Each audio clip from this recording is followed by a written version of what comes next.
Olá, meu nome é Francisco Gentil, eu sou advogado.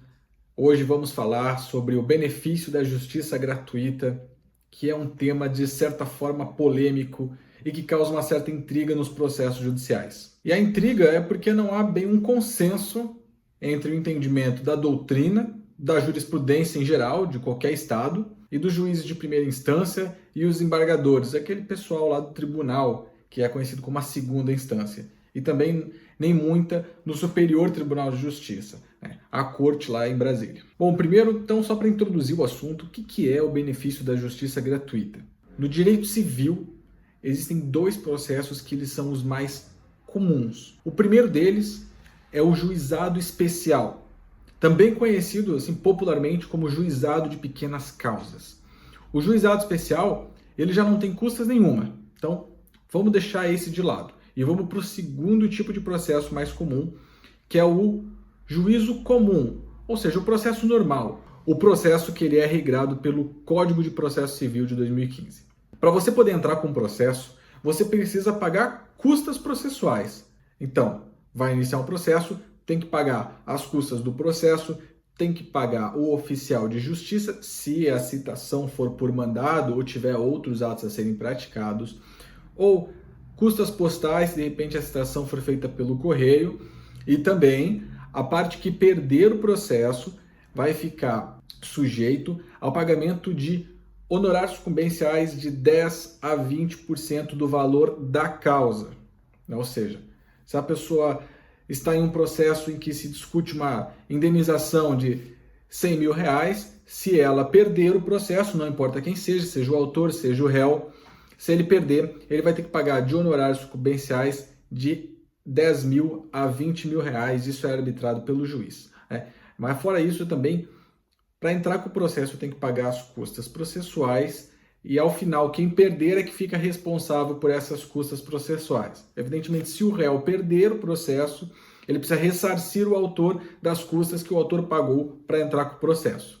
Beleza, então já viu que existe um valor para entrar. E muitas vezes, em muitos estados, esse valor não é barato. Aqui em Santa Catarina, por exemplo, existe uma tabela regrada por lei estadual das custas processuais, né? Em linhas gerais, existe um mínimo e existe um teto. Ou seja, nenhum processo vai ser menor que o mínimo colocado pela lei estadual. Também nenhum processo vai ter custas processuais maior do que o teto estabelecido. Hoje o mínimo, salvo engano, deve estar algo em torno de R$200, R$250, agora eu não consigo me recordar com exatidão, mas vai estar aí na tela. E o máximo deve ser algo em torno de R$6.800. Ótimo, esse valor, inclusive, ele é parcelado tanto no cartão de crédito, boleto e afins. Quem tem o benefício da justiça gratuita não paga por custas processuais nenhuma, não paga para entrar, não paga oficial de justiça, não paga custas postais e também não paga aqueles honorários sucumbenciais caso ele perca o processo, lá no final, lembra, de 10 a 20%. Além disso, também não paga uma série de outras taxas que podem ocorrer durante ou depois do processo, que estão todas elencadas no artigo 98 e 99 do Código de Processo Civil. Ok, mas como é que você vai saber se você tem direito à justiça gratuita? Bom, pois é aí que começa o problema na justiça brasileira, nos tribunais, nas petições. Vamos lá. A Constituição ela diz que terá acesso à justiça os hipossuficientes e também o Código de Processo Civil reitera isso no artigo 98, 99 e o 100. Mas ele não fala exatamente quem é a pessoa hipossuficiente. Em linhas gerais, são aquelas pessoas que não conseguem arcar com as custas processuais e com os honorários sucumbenciais. A justiça, ela não é recreação. A justiça não é um hobby. Ninguém processa outra pessoa, em regra, porque está com vontade, porque acordou desejando processar alguém, vai fazer isso por diversão. Não, a pessoa geralmente precisa da justiça, seja processando alguém, seja não processando ninguém, de repente só para pedir algo para o juiz, porque ela precisa da justiça, ela precisa ter o acesso ao poder judiciário. E é claro que o expediente forense, ele possui custas, os salários dos juízes, os salários dos estagiários, dos assessores, a estrutura judiciária, a hora de trabalho, ela é cara porque o profissional ele é bem valorizado. Por isso existem as custas do Poder Judiciário. Beleza. Só que algumas pessoas da população vivem numa situação que elas não possuem condições de arcar com custas processuais ou honorários sucumbenciais, custas de oficial de justiça, porque a vida dela já é muito difícil, ela precisa do amparo estatal para resolver um problema jurídico, mas ela não tem dinheiro. Então, essa pessoa, nessa situação, tem direito à justiça gratuita. Ótimo. Você conseguiu imaginar essa pessoa na sua cabeça. Só que essa pessoa, ela é descrita pelo juiz na petição do advogado. Então, o advogado vai fazer a sua petição inicial para dar entrada no processo e vai dizer que o seu cliente ele é hipossuficiente. O problema começa, então, quando essa informação chega no magistrado. Por quê? Começamos, então, nesse momento, a enfrentar os problemas relacionados a 1. Celeridade da justiça, 2. Credibilidade do advogado e da parte, e 3. A eficácia da justiça gratuita como um todo. Isso porque muitos juízes começaram a ter um entendimento muito rigoroso acerca da justiça gratuita, de forma que a impressão é que há uma desconfiança, uma descredibilidade de que a população está entrando e pedindo a justiça gratuita quando, na verdade, não merece a justiça gratuita. E sim, existe muita gente que tem condições de pagar pelas custas processuais, tem condições de arcar com os honorários de sucumbência e mesmo assim pedem justiça gratuita. E aí sim precisa haver uma fiscalização em cima dessas pessoas, mas baseado nas evidências que existem nos autos do processo. Só que existem muitas situações em que é claro e óbvio que a pessoa não tem condições, mas mesmo assim elas têm um tratamento muito rigoroso para conseguir esse benefício. E muitas vezes existem pessoas que não conseguem o benefício quando deveriam ter. Bom, então vamos começar agora com exemplos. Geralmente exemplos é a forma mais eficaz de nós conseguirmos entender um determinado assunto. Imagine um processo de pensão alimentícia. Se você é do direito, você sabe que quem pede a pensão alimentícia é a criança, não é a mãe ou o pai, quem seja lá quem estiver com a guarda. Vamos imaginar o mais comum, que é a mãe com o filho processando o pai para pedir a pensão, que é o mais comum. Joãozinho, representado por sua mãe, Maria. O autor da ação é o Joãozinho, uma criança de 5 anos de idade. A lei de alimentos já determina que essa pessoa tem direito à justiça gratuita, porque ele é o autor da ação e ele, evidentemente, por ser uma criança, não tem dinheiro nenhum para pagar com a ação.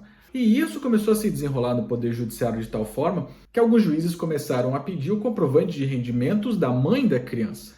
Ora, a mãe não é a autora da ação, os alimentos não são para ela, não é ela quem pode exigir os alimentos depois. É claro que isso foi parar no Superior Tribunal de Justiça, e o Superior Tribunal de Justiça, o STJ, já consolidou, está em acórdão, vou deixar disponível, que o patrimônio da criança não se confunde com o patrimônio da genitora, portanto, precisa ser concedido.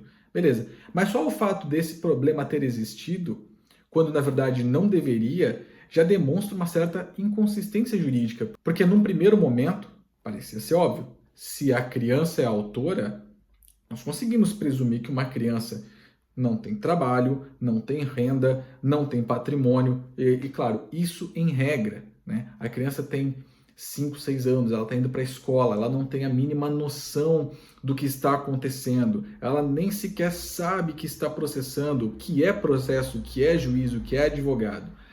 É evidente que se uma criança precisa, por meio do seu representante, ir para a justiça, é porque ela não fez isso de forma voluntária. Isso é bastante óbvio, né? Ok. Um outro problema que é enfrentado hoje é a questão da justiça gratuita não ser visto como um ato personalíssimo. Ok. Você que é advogado deve estar acostumado, você que é parte e contratou um advogado também pode ter passado por essa situação. Você é casado ou vive em união estável. E aí você tem que entrar com um processo e o magistrado pede o comprovante de rendimentos do seu marido. Você processou a pessoa, você, mulher, processa alguém por uma razão pessoal sua. O seu marido não é parte do processo, mas o juiz pede o comprovante de rendimentos do seu marido, além do seu. Pede também o do seu marido. Pede certidão de existência de bens do seu marido, existência ou não de imóveis do seu marido, além do seu. Veja só o que está acontecendo. Ele está atravessando esse direito personalíssimo. O marido está sendo exposto de forma indevida no processo. Os seus bens, o seu olerite, muitas vezes eles pedem, inclusive, os extratos bancários nos autos do processo da pessoa que nem sequer participa do processo e acaba tendo que ter, de alguma forma, a sua intimidade violada, né? Porque os dados bancários, a conta bancária, o saldo na conta bancária, os bens que a pessoa tem, muitas vezes é uma coisa pessoal que ela não deseja ter, ela não deseja divulgar aquilo daquela forma.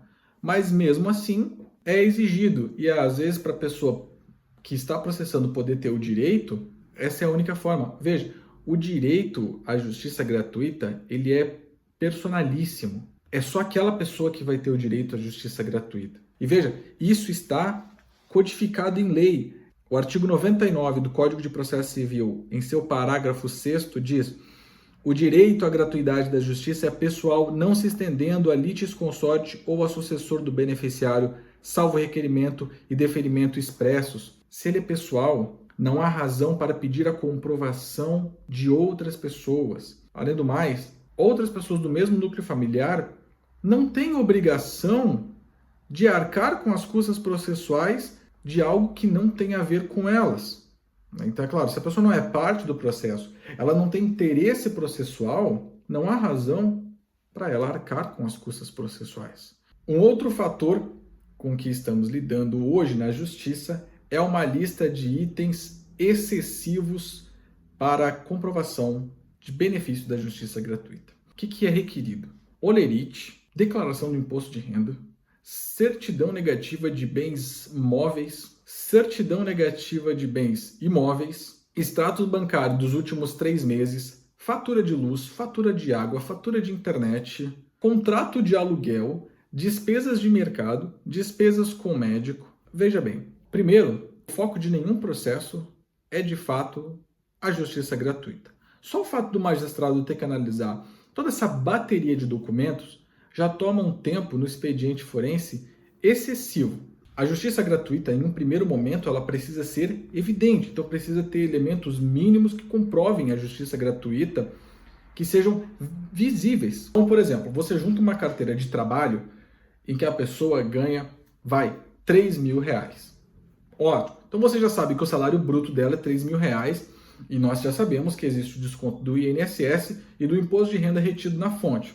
Ok, isso que pode ter ainda é outro desconto, se ele juntar o olerite, vai deixar tudo mais claro. Você junta o olerite de uma pessoa que ganha R$3.000, você já pode deduzir, a depender do caso, a depender do valor da causa e quanto que vai ser as custas processuais, mas em regra, pelo costume no Brasil, você já sabe que essa pessoa vai ter direito ao benefício da justiça gratuita. Primeiro, que R$3.000 não é nem 3 salários mínimos hoje no Brasil, né? 3 salários mínimos aqui em 2025 equivale a, arredondado, R$4.000. Não podemos esquecer que o artigo 99, parágrafo 3º do Código de Processo Civil diz: presume-se verdadeira a alegação de insuficiência deduzida exclusivamente por pessoa natural. E o parágrafo 2º diz: o juiz somente poderá indeferir o pedido se houver nos autos elementos que evidenciem a falta dos pressupostos legais para a concessão de gratuidade, devendo, antes de indeferir o pedido, determinar a parte a comprovação do preenchimento dos referidos pressupostos. Você tem elementos mínimos de comprovação de hipossuficiência, o ideal já seria o deferimento do benefício da justiça gratuita, com base no parágrafo 3º, artigo 99, presume-se verdadeira a alegação. Presume-se verdadeira. Então significa que se tiver nos autos um elemento que prove o contrário, por parte de quem? Da outra parte do processo, seja o Estado, seja uma pessoa natural, seja uma pessoa jurídica, a outra parte do processo, o autor ou réu, vai provar, olha, ele não tem direito ao benefício da justiça gratuita, porque veja, ele está, enfim, ostentando no Instagram dele, ou olha só, eu tirei uma certidão de imóveis que mostra que ele tem 15 imóveis, que ele tem 20 imóveis, ou ele não trabalha só nesse emprego, ele trabalha também em outro local. Mas qual que é o problema de pedir essa quantidade excessiva de elementos para comprovação da justiça gratuita? Bem, como eu já falei antes, primeiro que isso atrasa o expediente forense, ou seja, isso atrasa a matéria de fato que deveria ser analisada no processo. O processo acaba demorando mais. Então a pessoa mais pobre acaba tendo um processo mais demorado, acaba sofrendo mais na justiça simplesmente por não ter dinheiro. Então, para ela, o processo demora mais, já que ela precisa comprovar uma quantidade excessiva de coisas.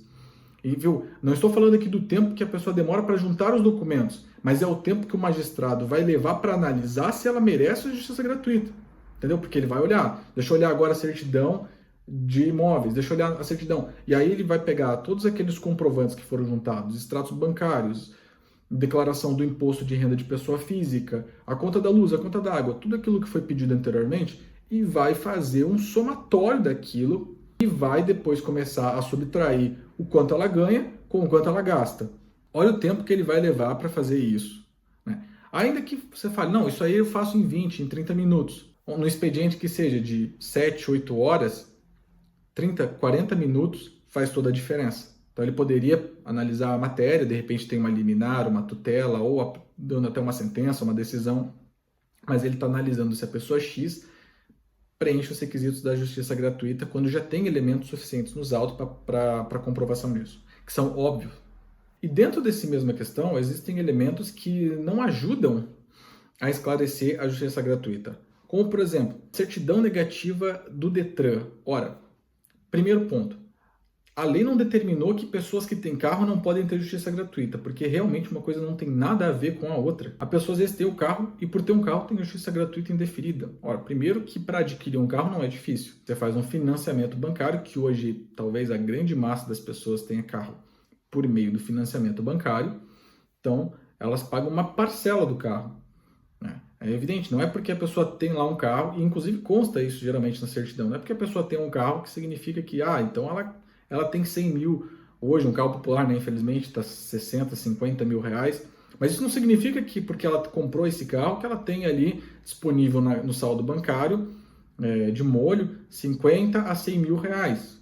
Pode significar somente que ela fez um financiamento bancário e paga provavelmente uma parcela de R$ 1.200 reais no financiamento bancário. Você fala que ela tem outros gastos ainda, com IPVA, gasolina e afins. Bom, claro, aí eu tirei a certidão do Detran e consto uma Ferrari. Bom, a gente sabe que isso é a situação excepcional.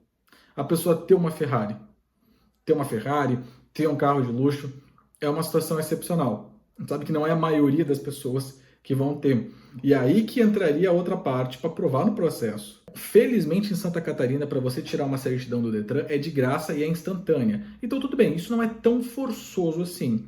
Porém, pode haver estados no Brasil em que para tirar essa certidão é só fisicamente ou acaba sendo cobrado. Bom, de toda forma, o problema não é, como volto a dizer, tirar a certidão em si, mas é o indeferimento baseado na existência ou não de um Honda Fit, por exemplo, a existência de um Peugeot, aí a pessoa tem um Civic, aí indefere a justiça gratuita porque ele tem veículo no nome. Não faz sentido. Não é o que a Constituição, não é o que o Código de Processo Civil manda fazer.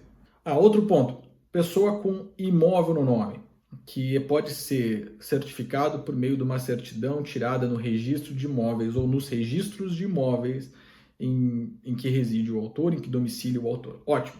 A existência de imóveis no nome, assim como a existência de veículos no nome, não comprova que a pessoa tem condições de arcar com as custas processuais e honorários sucumbenciais. A gente sabe que também uma grande parcela da população, assim como nos carros, tem que financiar os seus imóveis, não tem dinheiro para comprar imóveis. Hoje, mais do que nunca no Brasil, os imóveis estão muito caros. A gente sabe que a maior parte da população, quando consegue comprar um imóvel, que geralmente como é que fazem? Pelo financiamento da Caixa Econômica Federal, dá entrada com base no FGTS, não é nenhum dinheiro disponível geralmente na conta, mas é o dinheiro indisponível depositado em FGTS. Com isso, ela consegue pegar as parcelas do Minha Casa Minha Vida. Ótimo. Mas vamos até excluir essas pessoas e vamos para as pessoas que conseguiram comprar um imóvel à vista. Mas geralmente compraram o imóvel há muito tempo atrás. Então a pessoa tem um imóvel no nome, mas ela comprou em 2010, comprou em 2005, comprou até antes dos anos 2000. A situação era outra, ela pode ter ganho de doação, podem ter comprado e colocado no nome dessa pessoa, ela pode ter recebido o imóvel de herança. Ter imóvel no nome não significa ter renda. A pessoa pode ter um apartamento, e esse é o caso de muita gente no Brasil. Ela pode ter um apartamento, pode ter uma casa e não ganhar nem 5 mil reais do salário dela. Essa é uma realidade não muito distante. Mas mesmo assim, continua existindo indeferimentos com base na certidão de registro de imóveis. E aí você pensa, Bom, o que a pessoa vai fazer? Essa pessoa tem um único imóvel no nome. Ela vai vender a casa para pagar as custas processuais, porque daí fica desproporcional. Ela vende uma casa de 400 mil reais para pagar custas de 4, 5, 6 mil reais. Não faz sentido. Diferente é a situação de uma pessoa que tira uma certidão imobiliária e tem, mais de um imóvel, tem 2, tem 3, 4, até 10 imóveis, enfim. Aí sim, essa pessoa não deve ter o benefício da justiça gratuita deferido, porque, evidentemente, a quantidade de imóveis já não presume que ela é hipossuficiente, até porque ela pode alugar um imóvel, enfim. Que a gente sabe que também essa é a regra excepcional. Quem lida com a justiça sabe que quando você costuma juntar certidões dos registros imobiliários, não é todos os dias que nós vemos uma pessoa com dezenas de imóveis no nome. Isso é uma situação excepcional. Nós estamos passando então por esse processo de desconsideração da presunção, por meio de uma utilização de acórdãos que diz: presume-se hipossuficiente a parte, mas o magistrado pode indeferir se ele não identificar os preenchimento dos pressupostos legais. Ora, quais são os pressupostos legais? Porque o Código de Processo Civil não coloca objetivamente quais são os pressupostos legais. Então ele simplesmente escreve na decisão: bom, a parte não logrou o êxito em comprovar a sua condição de hipossuficiência, portanto indefere o benefício da justiça gratuita. Ainda que ele deu prazo antes para ela poder provar, no final acaba indeferindo. Qual que é o resultado disso? Atraso processual. A parte aí tem que agravar e aí sim, quando ela agrava, vai lá para o segundo grau, ela consegue modificar a decisão, desce e continua o processo. E muitas vezes a liminar fica lá pendente, a tutela de urgência fica pendente, o objeto da tutela acaba se perdendo e a prestação jurisdicional acaba ficando ineficaz por causa disso. E aí inicia-se aquele discurso, e com razão, de que a pessoa menos afortunada acaba sendo menos recebida na justiça. Não é no tratamento lá na hora do balcão, na sala de audiências, mas até mesmo em um ato processual como esse, em que existe o elemento evidente, uma declaração do imposto de renda ou a não declaração do imposto de renda pela pessoa não alcançar o mínimo legal, e o CPF dela ainda continuar regular na Receita Federal, ela juntar a folha de pagamento, o extrato de pagamento, fazer a declaração de hipossuficiência e ainda assim ter o benefício da justiça gratuita indeferido ou a sua tutela liminar prorrogada, sendo que não seria necessário. E assim, essas são as questões normais do dia a dia, mas a gente acaba também vendo questões que são mais absurdas, como, por exemplo, benefício da justiça gratuita deferido só por parte. Uma parte do benefício da justiça gratuita é deferido, a outra não, como, por exemplo, designação de audiência de mediação, mas o Estado não vai arcar com as custas do mediador, porque a parte contratou advogado particular, o que presume que ela tem condições de pagar a mediação. Primeiro, é forçoso dizer que a pessoa está pagando o advogado dela. Não tem como saber isso. Pode ser um amigo, pode ser um parente, pode ser pro bono, pode ser, como é a realidade de muitos advogados no Brasil, cota litis. Cota litis é aquele contrato de risco que o advogado só recebe se a pessoa receber. Então, às vezes, ele contratou o advogado particular, mas ele não está pagando efetivamente o advogado. Isso é muito comum. E uma outra questão também, da pessoa que não tem dinheiro para arcar com as custas processuais, e ela tem que comprovar que ela não tem dinheiro. Ela tem que comprovar que é hipossuficiente. Ótimo. O que o juiz pede? Pede lá toda a bateria de documentação. E dentre os documentos está lá: certidões negativas dos registros de imóveis do domicílio do autor, certidão de casamento ou nascimento atualizada. Casamento geralmente pede para saber, para ver se a pessoa ela tem mais uma pessoa no núcleo familiar, que daí volta para pedir aquela documentação do cônjuge que eu falei no início do vídeo. E qual que é o problema nisso? A realidade de muitas pessoas no Brasil e a realidade de muitas pessoas que ingressam no Poder Judiciário como autor ou são processados como réu e não têm dinheiro para pagar as custas processuais e os ônus sucumbenciais, às vezes elas se encontram numa situação de extrema vulnerabilidade. E aí elas têm que provar que elas estão nessa situação de extrema vulnerabilidade. E aí o magistrado pede certidões que são pagas. Ou seja, certidão negativa de propriedade. Às vezes, o registro de imóveis daqui onde eu estou cobra R$25 para essa certidão. Só me engano, 19, 20, 25 com ISS, alguma coisa assim. Bom, então é entre 19, 20 e R$25 hoje. A certidão a certidão de registro civil aqui em Santa Catarina está R$50 hoje, 2025. Ou seja, a pessoa vai ter que desembolsar na certidão de estado civil atualizada mais a certidão do registro imobiliário dela, R$70. Para pessoas que ganham muito bem e estão estáveis hoje no Brasil, numa condição que tem bastante dinheiro na conta, na poupança e não precisam se preocupar, são agraciadas, olham para R$70 e pensam, não é nada. Mas tem muitas pessoas hoje no Brasil que ganham pouco e tem muitas despesas, tem filhos, tem aluguel, tem gastos com, enfim, estudo, vestimenta, medicamento, e às vezes aqueles R$70 faz toda a diferença. E poderia existir, como está previsto em doutrina, como está previsto em alguns acordos, a gratuidade da justiça precária. Você defere o benefício da justiça gratuita para a pessoa pedir a certidão de graça, porque os emolumentos de cartório, de registro civil, registro de imóveis e tabelionato de notas também é alcançado pela gratuidade da justiça, contanto que tem a ver com o processo. Então, a pessoa ganha a justiça gratuita e aí vai ser feito um registro imobiliário. Depois, no final do processo ou durante o processo, é de graça lá no registro de imóveis, porque já foi deferido pelo juiz. Só que enquanto não for deferido, não é de graça. Então, o juiz ele pede para a pessoa comprovar que ela não tem imóveis. E muitas vezes a pessoa fica muito apertada do dinheiro e aí ela se vê numa posição que ela tem que desembolsar um dinheiro que ela já não tinha para provar que ela não tem dinheiro, tendo a chance de ter o seu pedido indeferido. Bom, e ainda existe uma situação mais trágica ainda para quem está nessa situação, né? Não bastasse anteriormente, ela pode ser mais trágica ainda. Que é quando a pessoa reside, geralmente em capital isso acontece, que é quando a pessoa reside numa cidade que tem mais de um registro de imóveis, porque daí o magistrado pede a negativa dos registros de imóveis do domicílio que ela vive. Daí ela tem que pedir de todos os registros de imóveis que ela vive. Olha só o que acontece. Que coisa complicada, né? Então, se a pessoa tem 2, 3, 4 registros de imóveis naquela cidade, multiplica aquele preço que eu falei da certidão pela quantidade de registros de imóveis. Aqui na cidade que eu vivo, tem 2 registros de imóveis. Então, cada vez que eu entro com uma ação aqui e a pessoa tem que provar o benefício da justiça gratuita, são 2 certidões. Então, eu disse que era mais ou menos de 19 a 25 reais, então são 2, né? Acaba ficando de 40 a 50 reais. Aí soma com aqueles 50 reais da certidão de estado civil atualizada, 100 reais. Às vezes a pessoa não tem o dinheiro para arcar com as custas processuais e precisa ainda desembolsar esse dinheiro. E quem é advogado vê como dói.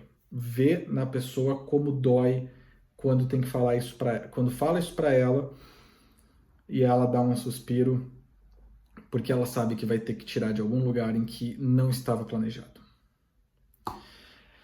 Era isso que eu tinha para falar sobre justiça gratuita. Esse que é um tema aplicado na doutrina, debatido na jurisprudência, nunca foi consolidado, não existe norma objetiva sobre isso.